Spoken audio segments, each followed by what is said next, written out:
বিশ্বকবি রবীন্দ্রনাথ ঠাকুরের লেখা মাকাল।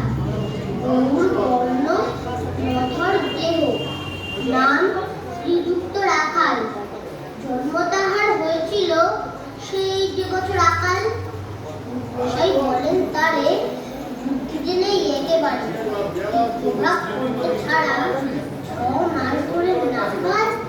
রেগে মেগে বলেন বাহাদুর, নাম তোর মাকাল।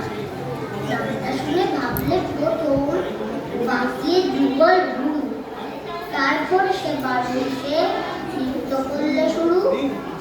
হঠাৎ ছেলের মাতম দেখে সবাই তাকে শুধায় দেখি, সকল এসে জানিয়ে দিল নাম দিয়েছে নামে শাহে তার বক্ষ দূরে দূরে।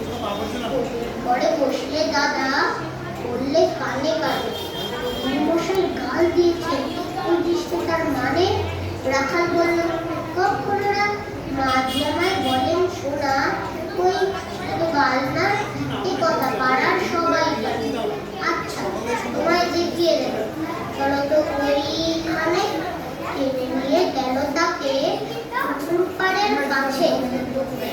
ওই লতায় যেটা পড়ে আছে। আচ্ছা দাদা সত্যি বলো, নাচে মন্দ হলো?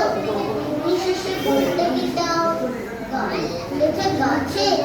মাকাল আমি বলে রাখাল 2 হাত তুলে নাচে। জোয়ার কলম নিয়ে ছোটে খেলতে নাহি চায়।